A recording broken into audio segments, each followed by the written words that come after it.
bilirrubina y seguir su paso, ¿sí? De biliverdina, perdón, y seguir su paso de degradación. Pero cuando haya mucha formación de biliverdina, entonces aumenta la actividad de la biliverdina reductasa y volvemos a tener bilirrubina, y esa bilirrubina hace un ciclo de tal manera que va sacando agentes oxidantes. ¿Entendieron? Y después otro agente es la melatonina, que a pesar de ser un neurotransmisor, también actúa como antioxidante y también actúa como atrapador de radicales, por esos dos anillos que tiene ahí, que lo que hace es entretenerlos, como les dije antes. ¿Sí? Bueno, se acabaron los agentes antioxidantes. Tenemos ahora los sistemas enzimáticos. Los sistemas enzimáticos, uno de los principales es la superóxido dismutasa. Se imaginarán qué hace con el nombre que tiene. Dismuta al superóxido, ¿sí? Y lo que hace al dismutarlo es formar peróxido de hidrógeno, ¿sí? Lo que hace es eliminar una especie altamente reactiva como el superóxido, generando una especie todavía reactiva, pero menos dañina porque no es un radical, que es el peróxido de hidrógeno. En general, esta superóxido dismutasa tiene diferentes isoenzimas, hay mitocondriales y citoplasmáticas, se diferencian en que, como dice ahí al costado, una tiene manganeso y la otra tiene cobre o zinc en su ciclo activo, una es un tetrámero, la otra son dímeros, pero bueno, en definitiva la función es la misma. Esta superóxido dismutasa en general está asociada a una segunda enzima que se llama catalasa, que lo que hace es producir una reacción con el peróxido de hidrógeno formando agua y oxígeno. De esa manera, la acción combinada de la superóxido dismutasa y la catalasa lo que hace es reducir la cantidad de anión superóxido. Por lo tanto, bueno, también de peróxido de hidrógeno, lo cual implica que no haya posibilidad de que se forme el radical hidroxilo, ¿no? Y la otra enzima importante es la glutatión peroxidasa, que lo que hace es lo mismo que la catalasa de alguna manera, reaccionar con el peróxido de hidrógeno para formar agua, ¿sí? O puede reaccionar con un lipoperóxido para producir un hidroperóxido, ¿sí? Esa glutatión peroxidasa tiene la característica de ser dependiente de selenio, es decir, cuando hay dietas en las cuales el selenio es muy baja, esa actividad de la enzima disminuye notablemente y hay muchos más efectos de daño por radicales, por especies reactivas.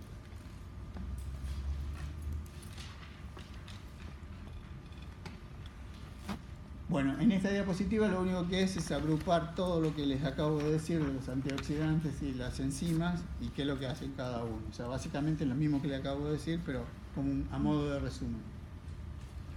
Los sistemas secundarios de defensa, entonces, son las enzimas lipolíticas, las enzimas proteolíticas, las enzimas reparadoras de ADN y, como les dije antes, los agentes atrapadores de radicales libres, que son flavonoides y antocianos, ¿sí?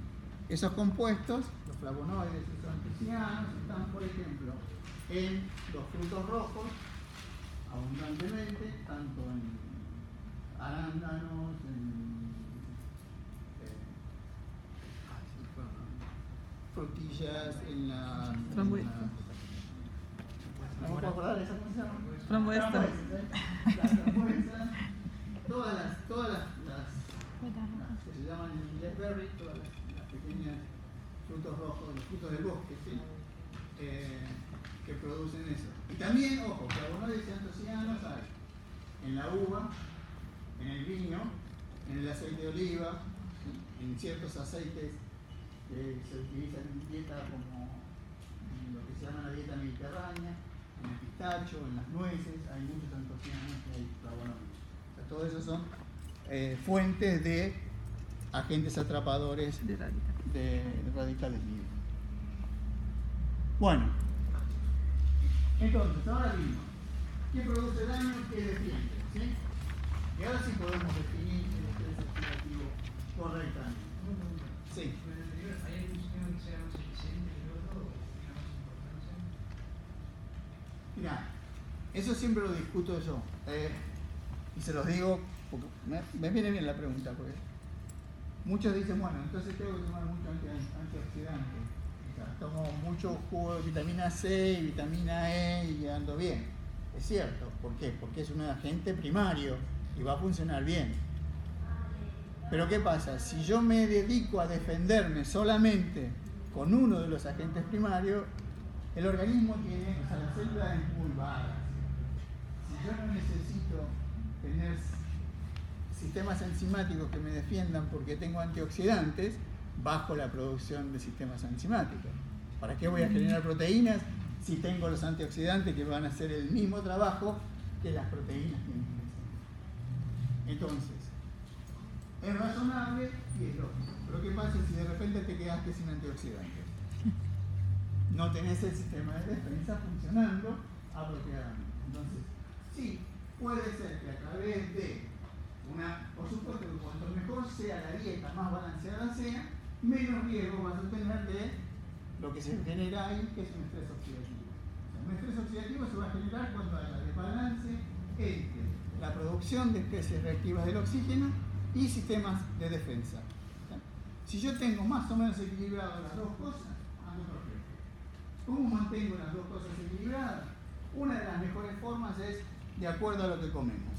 O sea, si comemos antocianos, antioxidantes, tenemos una buena dieta donde haya contenido de selenio, donde haya zinc, donde haya hierro, donde están todas las cosas que necesitas para que la célula funcione, vas a evitar llegar a un estrés oxidativo. Por supuesto, la mayoría, o sea, en general, la mayoría de las especies reactivas del oxígeno se producen con las cosas que comemos. ¿Por qué? Porque tenemos que degradarlo. Y cuando degradamos las cosas que nosotros comemos para alimentarnos, producimos especies reactivas para poder degradarlo. ¿Sí? Entonces tenemos que de alguna manera compensar de que no haya tantas. ¿Sí? Entonces, en realidad, lo lógico es pensar que cuanto más sistemas primarios de defensa tengas funcionando, mejor vas a estar. Pero no tenés que tener demasiado muchos de esos, porque después vas a tener pocos de los secundarios, y si por alguna razón se pasó de largo en algún momento, no vas a tener sistemas de defensa que te vayan a poder salvar de ese segundo paso. ¿Entendés? Bueno, entonces, la definición del estrés oxidativo es eso que está ahí abajo. Ocurre cuando las especies reactivas del oxígeno son producidas más rápido de lo que son removidas de la defensa celular. Por la defensa celular. ¿Sí? O sea, cuando hablamos de estrés oxidativo, estamos diciendo o que hay más especies reactivas o menos defensa. Cualquiera de las dos es lo mismo. O sea, no es lo mismo. Quiero decir, llevan al mismo resultado. Si yo tengo menos defensa, no es lo mismo que si tengo muchas radicales libres. ¿Sí?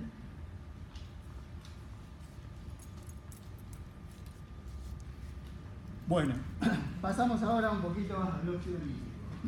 El óxido nítrico, entonces, ahí sí está bien representado, con dobles enlaces, y fíjense, como el nitrógeno tiene 7 electrones en la última capa, y el oxígeno tiene 8, las dos orbitales finales tiene 15 electrones, evidentemente es un par, evidentemente un electrón está desarrollado, por eso es una especie radical. ¿Sí? Pero en general no se le escribe. ¿Por qué? Porque se usa mucho más la nomenclatura como molécula reactiva de gas. ¿No? Bueno, fíjense qué divertida es la síntesis del óxido nítrico. El óxido nítrico parte de arginina, un aminoácido, y termina generando otro aminoácido que es la citrulina más el óxido nítrico. Hay una serie de reacciones que se producen, que son bastante complejas las que se van produciendo, pero básicamente lo que yo quiero que ustedes sepan es eso. Que ustedes necesitan 2 moles de arginina, ¿sí?, para producir 2 moles de óxido nítrico y se produce citrulina, ¿sí?, y que usa como cofactor NADH. ¿Quién lo hace esto? Lo hacen unas enzimas que se llaman óxido nítrico sintasas. ¿Sí? Y acá vuelvo, como hago siempre, una aclaración al mate. Fíjense que el nombre es óxido nítrico sintasa y no sintetasa. ¿Sí? Las sintetasas quieren de alguna manera indicar que son enzimas que están usando ATP. O sea, todas las enzimas que usan ATP en los procesos de síntesis se las llaman sintetasas, mientras que las enzimas que producen síntesis pero no usan ATP se las llama sintasas. Es una nomenclatura, como las oxidasas y las oxigenasas. ¿Sí? Las oxidasas van a usar oxígeno más un hidrógeno y las oxigenasas usan oxígeno molecular.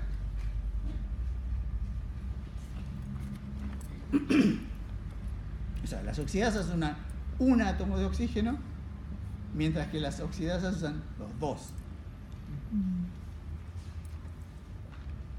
Bueno, en el caso de la óxido nítrico sintasa hay diferentes isoenzimas que están clasificadas como endotelial, macrofágica o inducible y neuronal. Es decir, la endotelial y la neuronal, que tienen algunas diferencias en la cantidad de subunidades y las características de los metales que están asociados a la actividad enzimática, ambas son lo que se llaman constitutivas, es decir, están presentes en todo momento.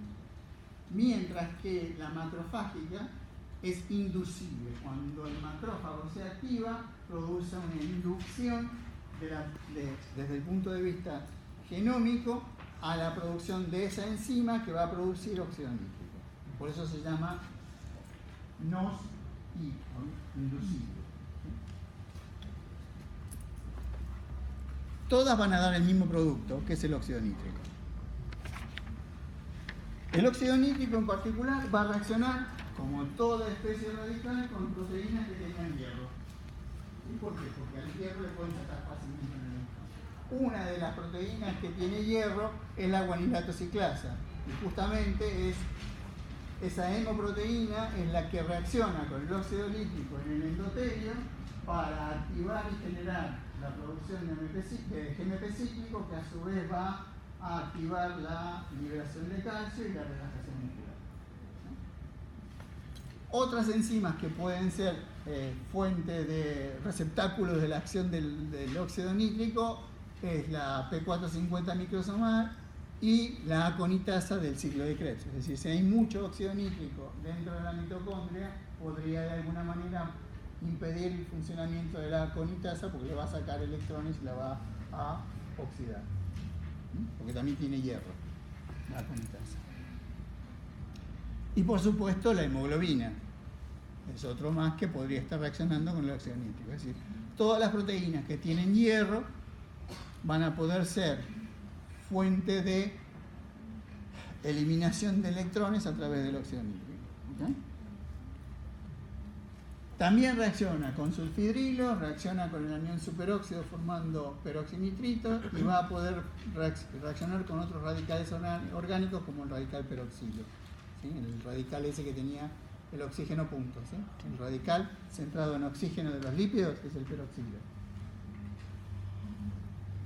Tengo una pregunta, ¿Sí? antes que pase mucho, porque en fisio, en la parte de la hemostasia está el óxido nítrico también. Entonces, o sea, recién estaba buscando, pero no encontré si está el endotelio sano o bien dañado. ¿Y qué tiene que ver, o si no tiene que ver con eso, la cuestión de radicales libres y la hemostasia? Vuelvo a decirte lo que dije antes. Cuando hablé de los niveles de grises, una cantidad suficiente de óxido nítrico es necesaria para la activación o la relajación inhibitoria. Si la producción aumenta desmedidamente, tengo daño. Si la producción es apropiada, tengo respuesta y nada más. Lo mismo pasa en el sistema nervioso. La NOS neuronal va a producir óxido nítrico y va a utilizar ese óxido nítrico como mensajero. Si por alguna razón la actividad de la óxido nítrico sintasa aumenta desmedidamente, va a producir daño. las enfermedades neurodegenerativas están asociadas a un aumento de la óxido nítrico sintasa en el hipocampo. O sea, todo depende de la cantidad. El óxido nítrico también puede reaccionar para formar nitritos y nitratos, que son dos especies del nitrógeno, digamos, por así decirlo, que son reactivas, pero son menos dañinas cuando están en exceso que el óxido nítrico. ¿Ok?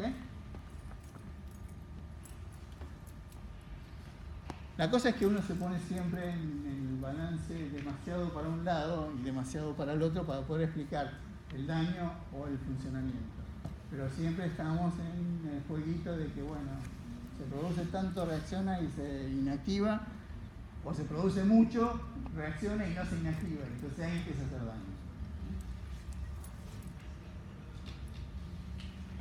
Bueno, esas son las funciones biológicas. ¿Sí? Es soluble, puede pasar a través de la membrana sin ningún problema porque es una molécula pequeña, puede interactuar como un mensajero intracelular. En el endotelio vascular participa como relajación, pero también puede ser citotóxico sobre bacterias en las células, en las células del sistema inmune, ¿sí? Porque también va a producir óxido nítrico. Y tiene, por lo tanto, una participación fisiológica como patológica, que es lo que yo le dije hace un momento en el sistema nervioso central. O sea, es neurotransmisor y a su vez puede producir daño. Ese es el ejemplo de la relajación muscular. Ustedes lo ven en fisio, no se lo voy a explicar. Entonces, ustedes tienen NOS, que va a producir óxido nítrico, que va a tener acciones directas del óxido nítrico o acciones mediadas a través de una actividad de GMP cíclico, como el factor en la parte de relajación muscular, ¿no es cierto? Entonces, ¿qué relación hay entre las especies reactivas y las patologías?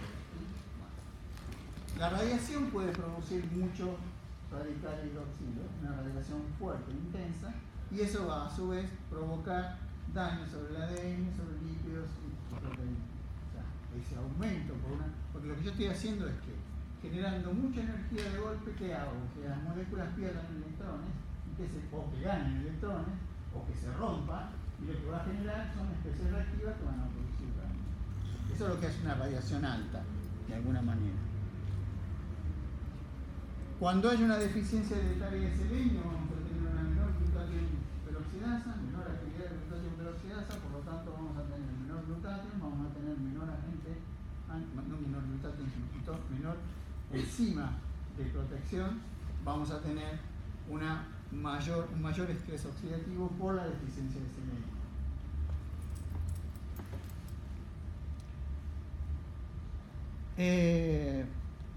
Esto ya cada vez, no sé por qué lo ponía antes, pero en realidad cada vez lo voy a tener que sacar.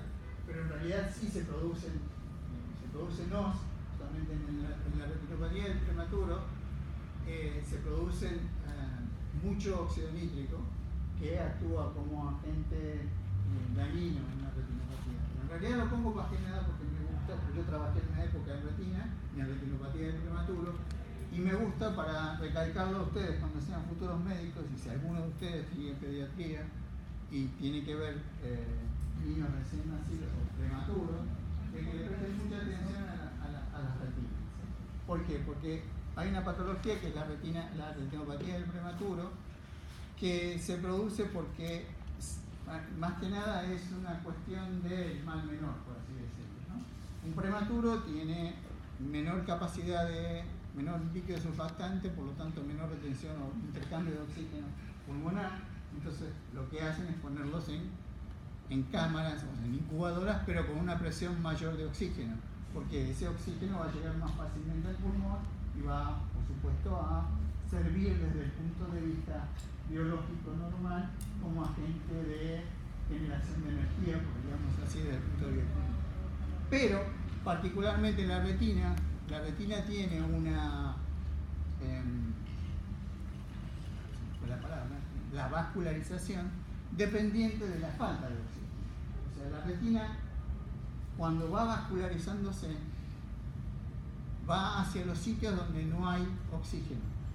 Por eso va vascularizando para hacer llegar oxígeno a través de esa vascularización. Normalmente en el recién nacido todavía no está terminado, o sea, en el prematuro todavía esa vascularización no está terminada. Cuando se lo pone en un ambiente rico en oxígeno, esa vascularización se frena. ¿Por qué? Porque hay mucha cantidad de oxígeno. Cuando vuelve a la presión normal de oxígeno, vuelve a vascularizar porque todavía no está totalmente vascularizada, pero esa vascularización es anómala. ¿Por qué? Porque se generó todo como un pliegue en la base de la retina, donde se frenó, y cuando vuelve a vascularizarse, forma lo que se llaman candelabros, tiene forma de candelabro, y es mucha mayor la vascularización de lo que normalmente debería ser. Eso puede provocar un desprendimiento de la retina por el peso de la vascularización que hay. Entonces es importante que un prematuro que está en esas condiciones sea chequeado por un oftalmólogo, porque eso se arregla fácil. O sea, cuando es chiquito y se ve, tiene 4 grados la retinopatía diferente, cuando está en el primer grado o en el segundo, con una simple cirugía láser se puede eliminar vascularización, baja el peso de la vascular sobre la retina y se termina desarrollando normal y no pasa nada. Si se lo olvidan de chequear, ese chico pierde la vista al año de vida. Entonces evitar una patología inducida por nosotros, digamos, de alguna manera, porque el hecho de tratar de mantenerlo con vida en un ambiente enriquecido en oxígeno. Pero en realidad, eso lo pongo por esa razón, para hacer un poco de propaganda de esto, para que ustedes lo sepan, y que presten atención algún día cuando sean, si es que algún día son pediatras, porque por ahí terminan haciendo otra cosa que no lo van a hacer nunca, pero por lo menos lo van a tener, si se lo acuerdan, lo van a tener en la cabeza. En algún lado va a estar archivado hasta que borren esa memoria. Bueno, la artritis reumatoidea también tiene que ver con un estrés oxidativo que yo ya se los expliqué antes, del daño del ácido hialurónico. No se sabe exactamente si es que hay muchos agentes radicales que producen el daño primero o que ya hay algún proceso de infección que hace que vayan los neutrófilos ahí y empiecen a tirar un montón de especies reactivas para tratar de combatir lo que se generó como una pequeña infección y después terminar generándose todo. ¿Por qué? Porque no hay nada que frene el proceso. La deficiencia de la glucosa 6-fosfato deshidrogenasa, que afecta a eritrocitos y que, bueno, por supuesto afecta a la producción de glutatión en definitiva. O sea, no la producción de glutatión, sino la regeneración del glutatión, ¿sí? en el producido. Y el fenómeno de reperfusión, que tiene que ver con la activación de la xantinoxidasa, que también son relaciones que hay. Eso tiene que ver con el hecho de, bueno, un fenómeno hipóxico localizado en un determinado lugar va a producir un daño en el foco hipóxico que va a ser lo que se llama la zona de penumbra. O sea, cuando hay muerte celular por hipoxia, las células que se murieron, ¿sí? Pero cuando hay una reperfusión va a haber daño en todo lo que está alrededor. Va a ser un daño extra que se va a producir a la hipoxia de ese particular.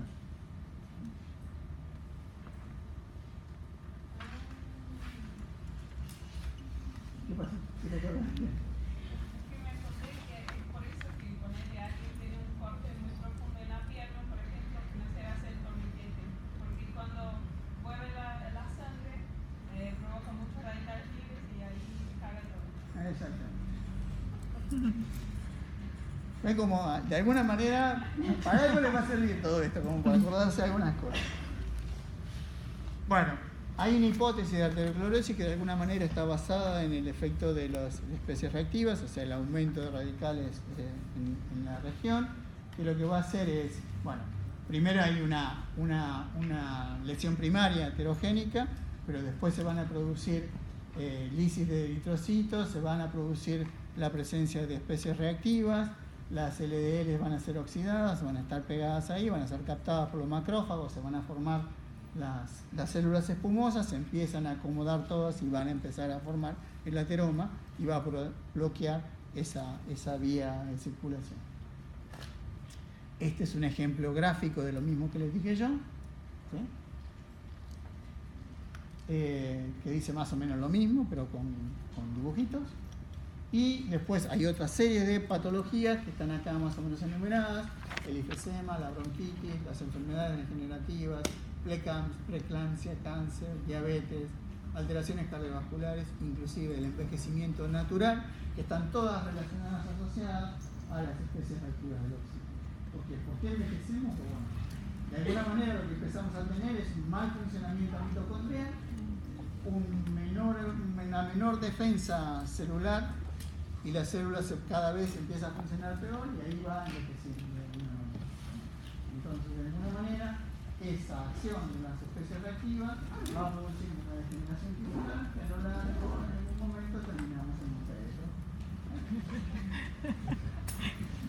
Bueno, creo que no hay más nada. Si tienen alguna pregunta, me la hacen de nuevo.